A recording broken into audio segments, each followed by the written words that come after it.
in the 57th verse is where we will pick up today. And as I was thinking about and laying out these sermons for the last few weeks, and I thought about what time of year it would be when I would deliver these messages. And last week I thought we got to the portion of the story where we see the outright betrayal of Judas put on display, and I was concerned about the fact that we as a nation often betray what we know to be true about Jesus Christ, and how dangerous it is for us collectively as a nation to betray and to turn away from the one that we've had so much exposure to. Like Judas, he saw it, he knew it, and yet he turned away and refused it. And then I think of this portion of the story, the narrative that is told in Matthew's gospel. We arrive at the portion where Jesus is put on trial in the overnight hours just before his crucifixion. And I thought, wow, last week I thought, are we one nation under God? And like, what does that mean? And how does that play out? And then in that same pledge, we say liberty and justice for all, right? And I thought, there's no justice for Jesus here. Absolutely none. In every way imaginable, justice was completely blown away. It was taken away. He was treated in the most unjust, illegal manner that anyone ever had been in the history of Jewish court of law. I mean, they were really strict about the way that they did court proceedings and about the way that they handled their business. They had gotten that right. Of all the things that they struggled with in their history as a people, they had learned much about what God told them about how to conduct themselves as people. When you go all the way back to their time at Mount Sinai, when he gave them the 10 Commandments and all the other varied assignments that he gave them in terms of how they should conduct themselves as people, he laid out for them how they should function within a society, how a nation of people who at that time, when they got God's laws and instructions, they didn't have a geographical location to call home yet. They had been promised one, and they were on their way to it, but they were not just a people that lived in the same geographical region who shared borders. They were literally wanderers in the wilderness at times. And they were a nation of people. And they were given great guidance by God about how they ought to conduct their affairs within the inner workings of how are these humans going to relate to one another, while also realizing that we are all answerable to God. And so he laid it out for them. And they managed to maintain that down through the centuries, even as they got into the Promised Land, and even as they were eventually scattered out of the Promised Land, and then the partial regathering back in the Promised Land, and the collection of Jewish people who adhered to the Old Testament laws of Moses that had been handed down. They were there, and of course Jesus had dealt with them nonstop in his ministry, and the fact that they were putting their faith and trust in their ability to keep the laws of the Old Testament and were failing in the understanding of it's God that you are answerable to, not just the law. And so their justice system had largely continued to succeed. They had been well equipped down through the centuries in teaching and coordinating this method of jurisprudence. That's the big fancy word. Rob will correct me if I misuse any legal terms today. All right?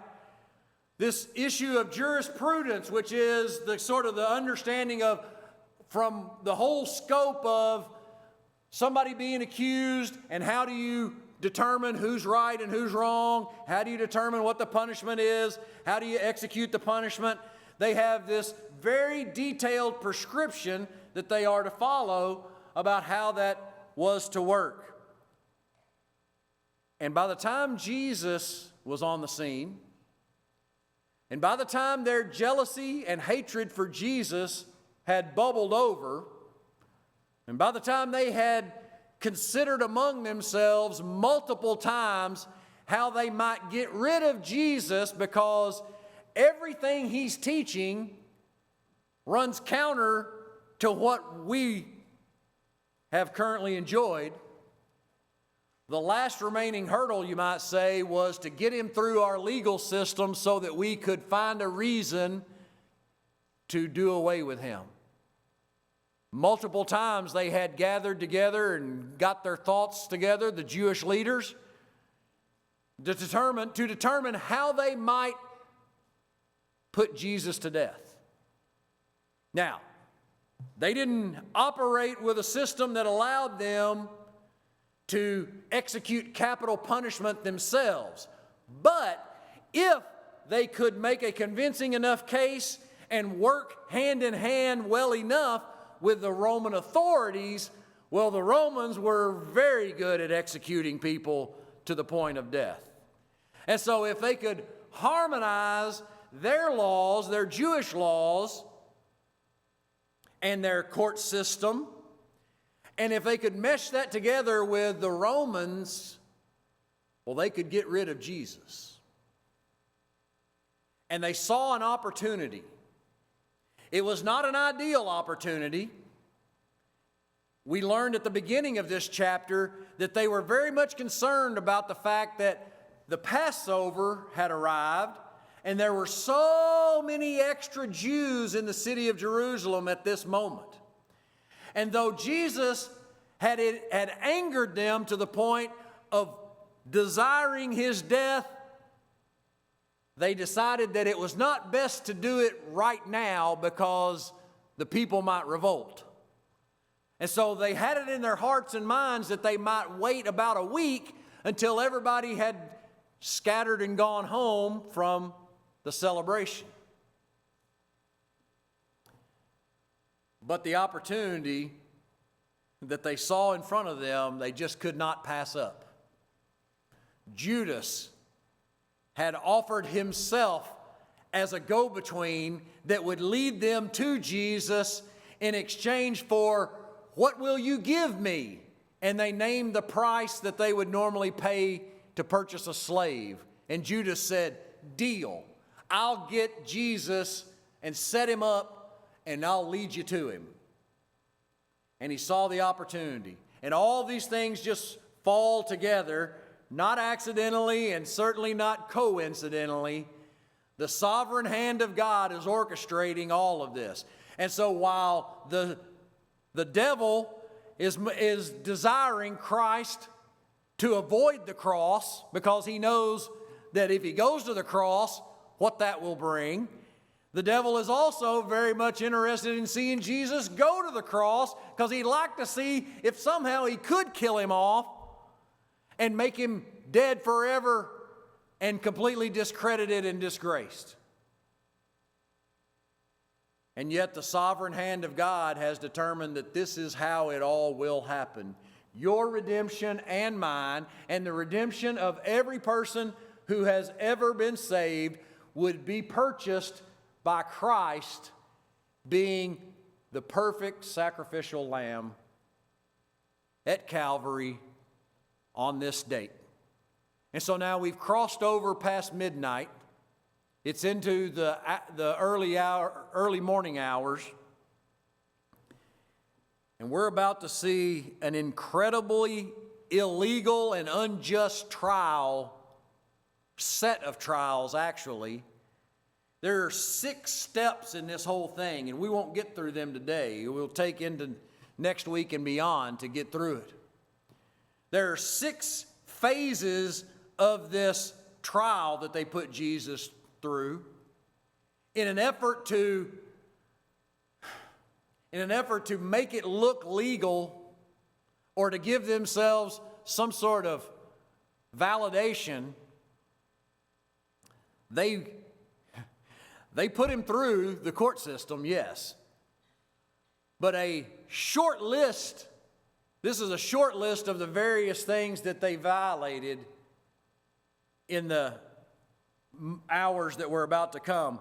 First of all, it was a violation to have a trial at night. All trials were supposed to be during the daytime.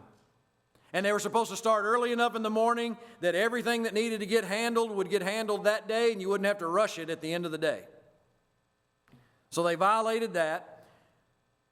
They were not allowed to have a trial on the day before a feast day, and the next day was a feast day, okay? They were supposed to have a capital trial if somebody was eligible for the death penalty.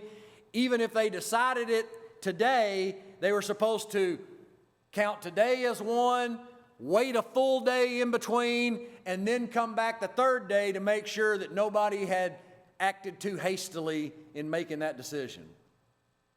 And so they completely violate that. They're going to act in extreme haste.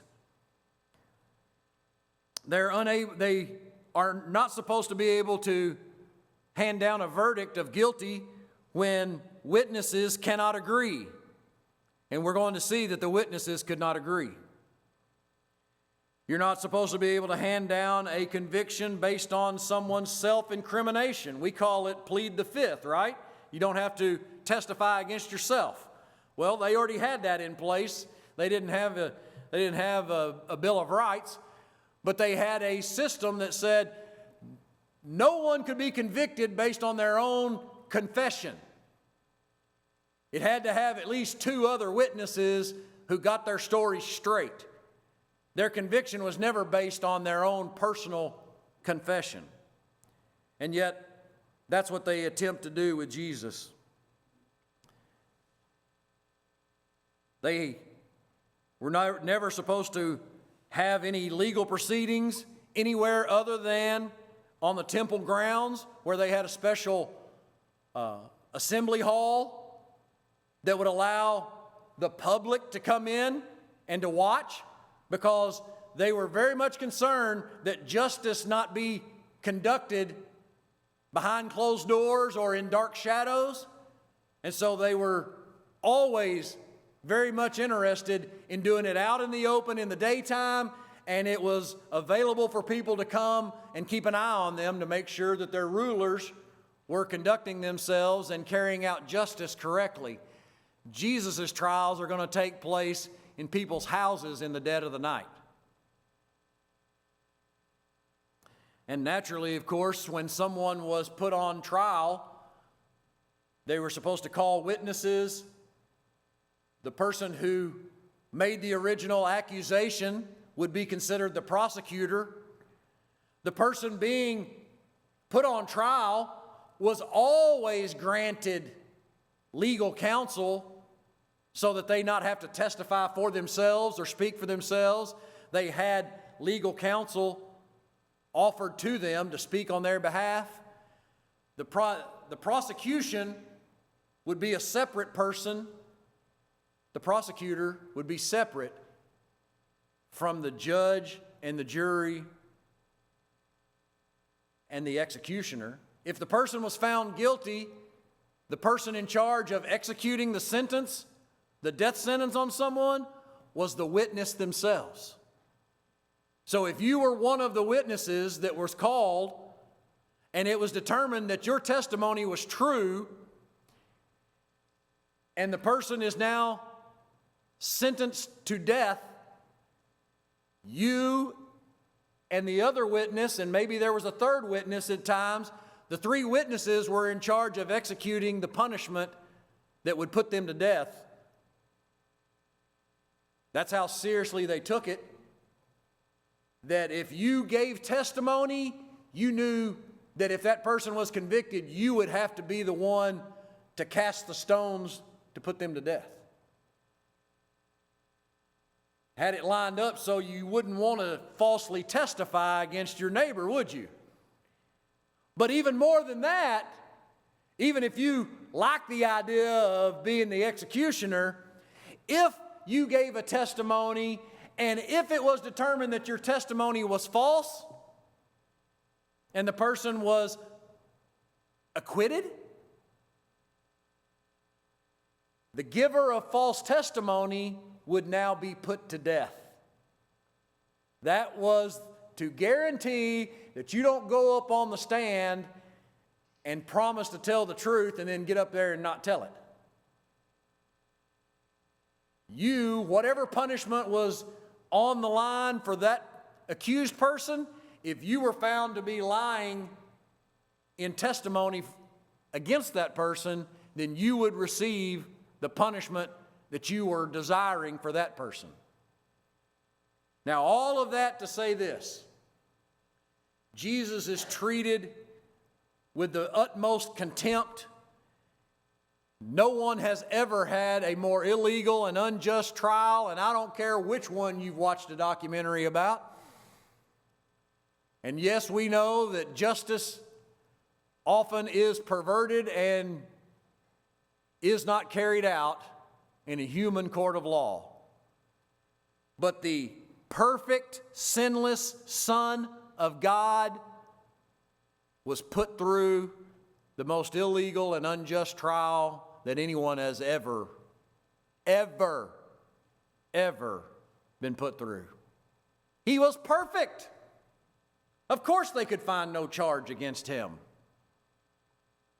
And yet, they're determined to do such a thing. We'll outline it like this. We've got to borrow from John chapter 18 in just a minute. So I hope you'll bear with me, because John gives an aspect of the story that tells us what happens exactly first after Jesus was bound up in the garden, and after the disciples all ran away, Jesus was bound up and dragged back into town.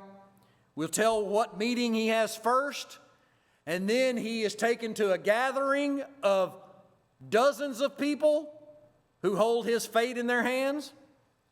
And then we see the lying that takes place, the questioning of Jesus that takes place, the conviction that is handed down at a moment's notice, and then the brutality that Jesus begins to suffer at this very moment.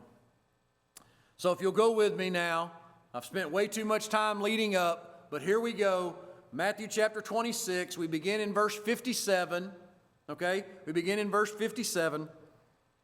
Then the people who had arrested Jesus led him to the home of Caiaphas, the high priest, where the teachers of religious law and the elders had gathered. Verse 58, we're going to come back to verse 58 next week. Verse 58, meanwhile, Peter followed him at a distance and came to the high priest's courtyard. He went in and sat with the guards and waited to see how it would all end. Okay? For the sake of our storytelling today, we will come back to that verse next week. Verse 59. Inside the home of Caiaphas, the leading priest and the entire high council were trying to find witnesses who would lie about Jesus so they could put him to death. But even though they found many who agreed to give false witness, they could not use anyone's testimony. Finally, 2 men came forward who declared, "This man said, 'I am able to destroy the temple of God and rebuild it in 3 days.'" Then the high priest stood up and said to Jesus, "Well, aren't you going to answer these charges? What do you have to say for yourself?" But Jesus remained silent. Then the high priest said to him, "I demand in the name of the living God, tell us if you are the Messiah, the Son of God." Jesus replied, "You have said it. And in the future you will see the Son of Man seated in the place of power at God's right hand and coming on the clouds of heaven." Then the high priest tore his clothing to show his horror and said, "Blasphemy! Why do we need other witnesses? You have all heard his blasphemy. what is your verdict?" "Guilty," they shouted. "He deserves to die." Then they began to spit in Jesus' face, beat him with their fists, and some slapped him, jeering, "Prophesy to us, you Messiah. Who hit you that time?" So, if you'll go with me, we see that Matthew went straight from the Garden of Gethsemane in telling of his story to the showdown at Caiaphas' house. But John added this detail in John chapter 18, beginning in verse 12. There was a meeting that took place first. So the soldiers, their commanding officer, and the temple guards arrested Jesus and tied him up. First, they took him to Annas, since he was the father-in-law of Caiaphas, the high priest at that time. Okay, just real quickly, Annas was a man who had learned to maximize the position of high priest when he had been the high priest for a lengthy period of time. He had leveraged everything about that position so that he could become rich. All of the buying and selling that took place out in the courtyard around the temple that Jesus had been so upset about that he flipped over their tables twice in the course of his ministry, right? He said, "You've made my house into a den of thieves because they're robbing the people." Those were referred to as the bazaars of Annas. He was the man behind it all. Now, apparently he had become so powerful that the Romans had kicked him out of his position as high priest. But the Jews still looked to him as high priest because he was still alive and around. In fact, he was around and he had 5 sons and a son-in-law who all ended up getting turns as high priest. They were buying and selling and swapping out that position. They could have been an American politician. So Annas is like the godfather of it all, right?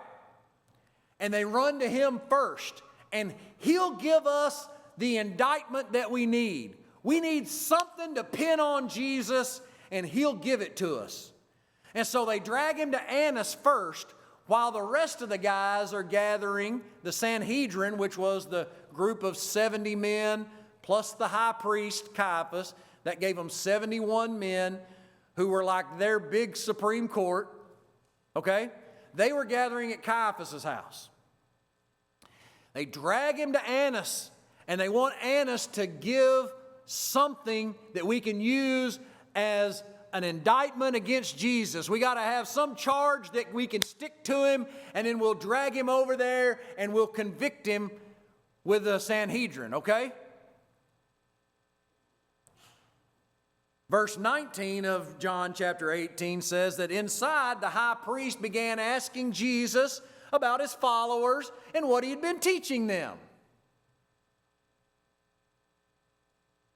Now, he should have been seeking a legitimate witness, right, that had something against Jesus. But they knew they didn't have anything. And so this is just a one-on-one. It's like being in the interrogation room, right? They pull Jesus in the interrogation room, and Annas is going to question him to the point that he breaks him. He's going to make him say something they can use on him. They've got the tape rolling. They're going to bust him. And so he starts questioning him. What have you been telling all these people who follow you? What have you been teaching these people about? Are you gathering them up to be some sort of insurrectionist to fight against the Roman Empire? Because they're going to need a charge that also carries weight in Rome. Rome doesn't care about their Jewish Messiah business, but they need Rome to think that Jesus is about to stir up an army of insurrectionists that are going to threaten the control of the Roman Empire.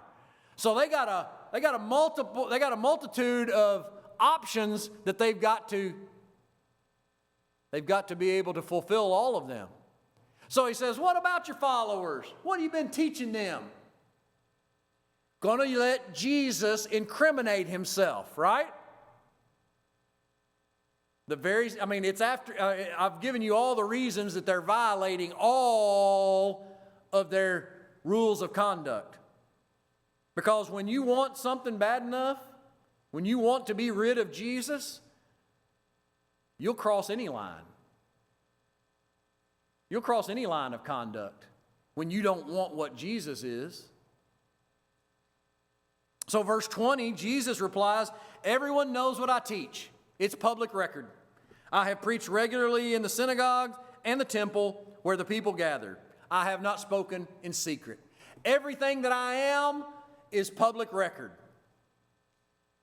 I've not been afraid to go right down there to the synagogue, right down there to the temple. I've said it right to your face. I'm not hiding anything. It's all open records. So he says in verse 21, why are you asking me this question? Ask those who have heard me. They know what I said. Why don't you call some witnesses, guys? Right? Jesus knew what it would really be if it was a real trial in front of Annas. Annas should be calling witnesses. Call some witnesses who've heard what I've said. He was rebuking Annas for violating all the proper rules of procedure. Just to let you know, you should be calling on them, not me. You shouldn't be asking me this question. And so then at that point, everybody's neck is turning red, right? And you can just see the steam starting to come out of his ears. So in verse 22, then one of the temple guards standing nearby slapped Jesus across the face. Is that the way to answer the high priest? He demanded. Right? I mean, Jesus pushed their buttons. But he has done nothing except what is legally acceptable. He's not violated anything. He simply pointed out where they have violated his rights. And so then in verse 23, Jesus replies, if I have said anything wrong, you must prove it. Right? You can't have a conviction, like you've already got a conviction in your mind, and he knew it. You want me dead. Now they're trying to find a crime. It doesn't work. It's not supposed to work in reverse like that, right? You're supposed to find the crime, and then you determine the conviction. But Jesus said, if I've said anything wrong, you must prove it. But if I'm speaking the truth, why are you beating me? Yeah? Hey, am I on to something? Am I right? You know I am right, actually. So why are you hitting me when you don't have any case against me? There is no case against him. And they know they have no case. And embarrassed, old man Annas here, he's not used to having somebody get the best of him. But he doesn't know what else to do. Maybe in a fit of anger here in verse 24, he has Jesus bound and sent off to Caiaphas, his son-in-law, the high priest. Go on. I mean, this was already pre-planned. They were going to take him to Caiaphas, his house anyway, to put him in front of the Sanhedrin court so that they could make a ruling. But here he goes. He sent him on down the line. Now let's go to Matthew 26. Go back to where we were in verse 57. That's where Matthew picked up. This was always part of the plan. They knew they wanted him dead. They couldn't figure out when to kill him. But now things have just reached a fever pitch, and the opportunity has aligned itself. Plus, we know we're going to need Rome's assistance to get him executed. And we won't get to this week, obviously, but they need a Roman governor to issue the decree of crucifixion. Normally, Pilate would have been in Caesarea. It just so happened, though, because it was festival time, and in order to be there to maintain the peace at the festival time, Pilate's in Jerusalem. I mean, it's just all coming together, guys. We got to do it now, right? They've got to go for it. They decide they've got to go for it. Judas has delivered him to us on a silver platter. He didn't even fight us. Even his own guys took off running. They were scared. We got him bound up. We got to do this. And then we got to get him to Pilate while he's here in town, and we can get him executed. Forget the rules. Forget the rules. So what if we normally have to have a waiting period between a conviction and an actual execution? We need him gone now. And this is our moment. And you can just sense that everything about it is hurried and anxious and filled with this anger and rage that they can't hold back. And so they lead him in verse 57 to Caiaphas' house, where the teachers of religious law and elders had gathered. We don't know if all of them got there, but certainly the vast majority of them had been gathered up in the night and arrived at Caiaphas' house. And so if they've gathered together here, they could sort of give this the appearance of legitimacy, right? We've got a case, we got to address it right now. We feel like it's just so urgent, we have to set aside our normal rules to get this job done. Move over to verse 59. Inside, the leading priest and the entire high council were there, trying to find witnesses. I mean, they're rummaging around trying to find anybody they could get to lie about Jesus. And so they are caught between this open attempt to set Jesus up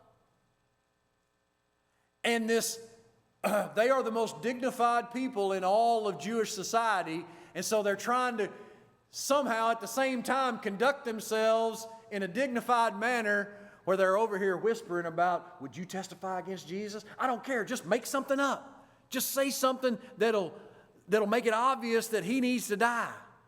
And so they are going in various directions, still trying to act dignified and pretend to put forth a normal-looking trial as much as they could, right? And it's just almost comical, the lengths that they will go to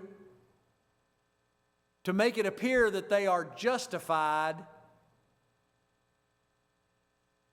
in having Jesus put to death. But they have no case, so they are going to have to now basically be the prosecutors and also the jury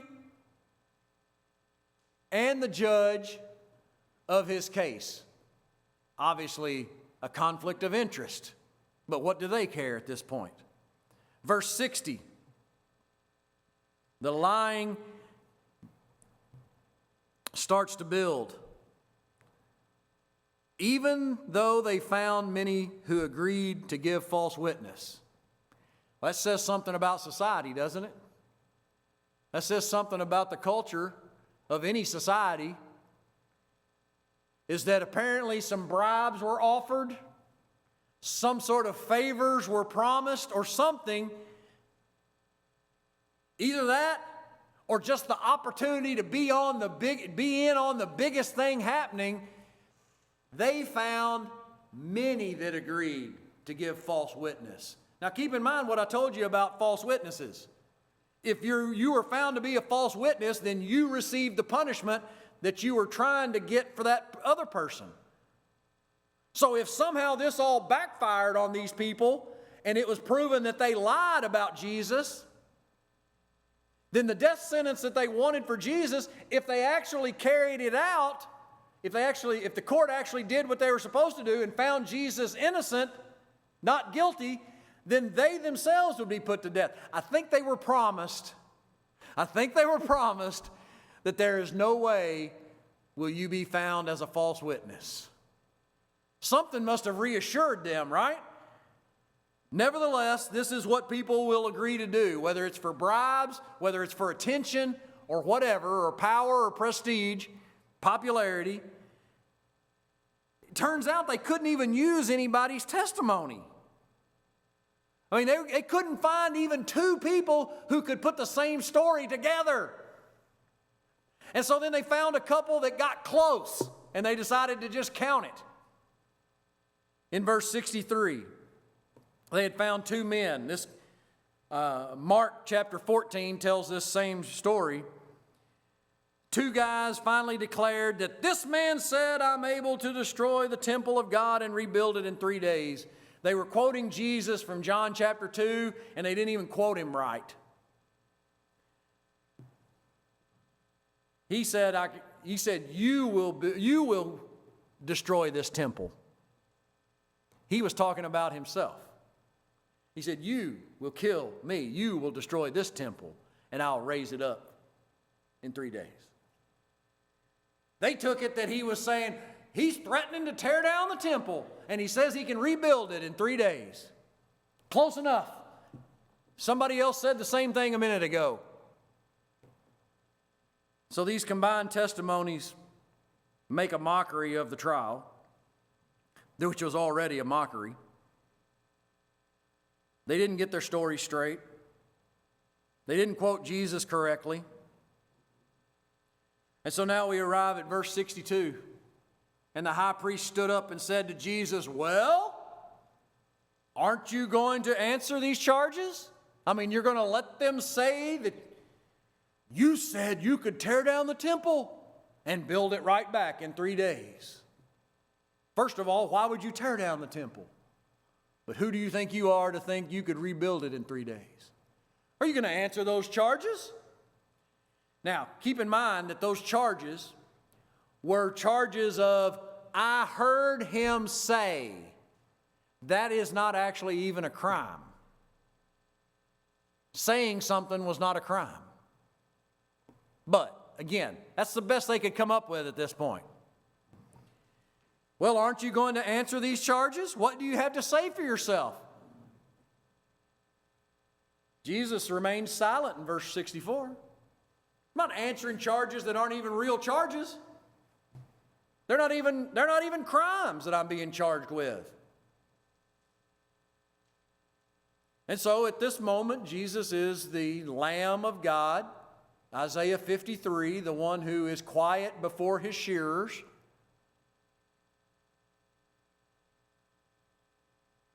And then the high priest figures out there's a way that I can make him talk. So Caiaphas comes back with, "Well, I demand in the name of the living God." He was calling back to Leviticus. And when you demanded an oath upon somebody, you swore an oath that they would have to speak, because to not speak at this point would be to dishonor God. And so he says, in the name of the living God, you're going to invoke the name of the living God and demand somebody speak? It was dishonorable to God if you didn't speak. Tell us if you are the Messiah, the Son of God. Oh, that's actually the charge on the table, isn't it, guys? It always has been. You've always had a problem with Jesus spiritually. Your problem has always been the fact that he represents the chosen one of God. The one you must humble yourself before. And so finally it spews forth all the venom and all the hatred and all the animosity that they have had about Jesus and his position and his talk about a kingdom this and his criticisms of the Pharisees and the Sadducees and everything about the religious system. It's bubbled forth. You think you're the Messiah, don't you?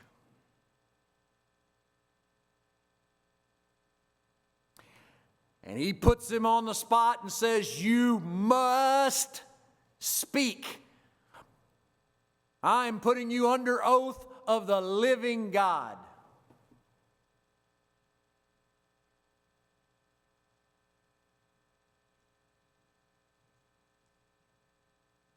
So Jesus replied, You have said it. Said what? Messiah, Son of God. You just ask if I was that, you have said. That is to say, 1,000% correct. I am the Messiah. I am the Son of God. And at that moment, it requires a response. It requires a response. When you become aware of who you are as a sinner, and that's all of us, and you become aware of who He is, God in the flesh, who came to pay the penalty for our sin, then it requires a response. Will you now acknowledge Him as Son of God and serve Him as Savior and Lord? That is all wrapped up in this moment in time. And this is not just Jesus to Caiaphas. This is not just Jesus to a few dozen men in fancy robes who had all sorts of political power. This is Jesus to every single person. It is who I am. Jesus is saying this. You have said it. And here's what's even more. While you gentlemen currently enjoy power and position, may I briefly prophesy to you in reference to Daniel chapter 7 and Psalm 110. Jesus now will briefly prophesy, and in the future you will see the Son of Man, as He referred to Himself, right? God in the flesh became man, fully God, fully man. In the future, you will see the Son of Man seated in the place of power at God's right hand. Oh, you guys are in charge right now. And this is your moment. This is the moment where darkness feels like it is going to win. Darkness feels like it will win as Christ is marching steadily to the cross. Oh, but in the future you will see the Son of Man seated in the place of power at God's right hand and coming on the clouds of heaven. I will rule forever. You have this moment in time. This is darkness's moment,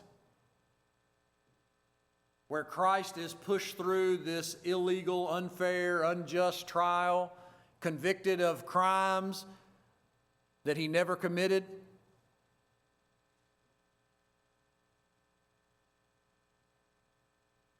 Oh, He was questioned all right, and He answered the question. And so now, in a moment of great theatrics, in a moment that is normally only reserved for, well, what He calls it in verse 65, the high priest says, this is a moment of blasphemy. Well, what does it mean to blaspheme God? It means to take God and put a human on the same level with God. Whether you are elevating the human or you're pulling down God, either one would be blasphemous, right? To put yourself on a level with God is blasphemy. And Jesus, to their way of thinking, has just done that. And here's the only correct thing that they did in the whole trial, theoretically. If Jesus had actually been blaspheming God by elevating Himself and pulling God down, if He had actually been guilty of blasphemy, then you should, and you were, commanded Old Testament style to put that person to death. Okay? That's the only part they got right, except for the part that he wasn't committing blasphemy here. And they knew it. You say, oh, it was just an innocent mistake. How could they have known? They just knew that they were supposed to be on the lookout for anybody that acted like, that anybody had a God complex and pretended to be a God. They were supposed to be on the lookout for them. They're just being faithful and true. No. They'd heard all of his truth. They'd seen all of his miracles. It was undeniable. They had steadfastly refused to believe what God put right in front of them. The high priest stands up and he tears his clothing, which was supposed to be an outright display that said, oh, it's so horrible, the worst thing that could ever happen, somebody has spoken against God. And so he appears to be acting on behalf because God's name has been so dishonored. He's just putting on a show because he thinks they finally got something. They finally got something. Jesus finally spoke up and he said the thing. He said the thing. He said he was God. That'll do. That'll do. We don't need any other witnesses. You've all heard this blasphemy.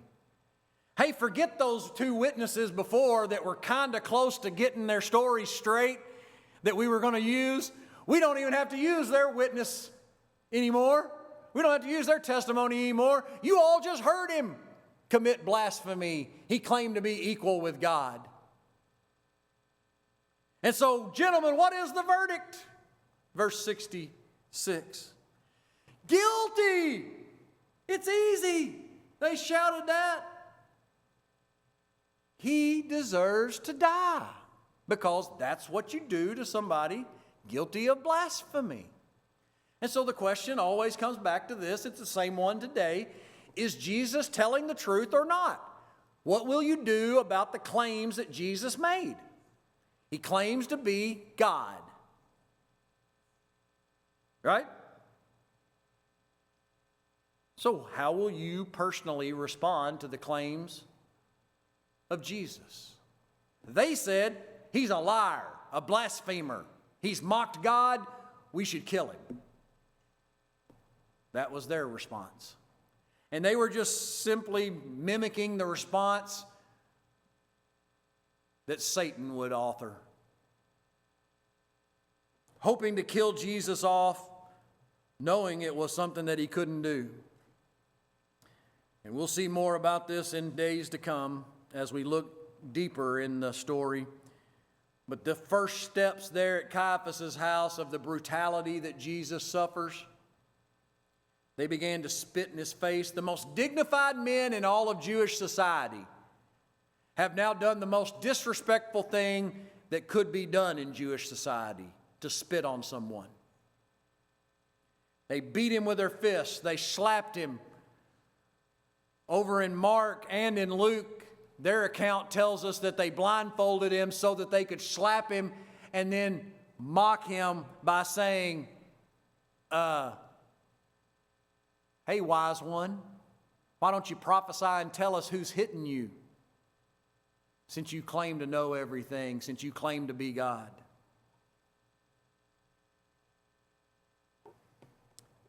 It was the sin of unbelief. It wasn't that they just had a bad court system. It wasn't just that there was a bad prosecutor that couldn't get the job done. It wasn't just that they misunderstood or misinterpreted Jesus and what he was saying and who he was. No. It was the sin of unbelief, and that is what always condemns lost people. That's the application here. The sin of unbelief will always condemn. And the question is, can you say, he took my deserved trial? I deserve to be put on trial for my sin. There would have been a lot of witnesses and a lot of things to be convicted of. He took my deserved sentence, right? whatever punishment was doled out should have fallen on me. My deserved condemnation, my deserved execution.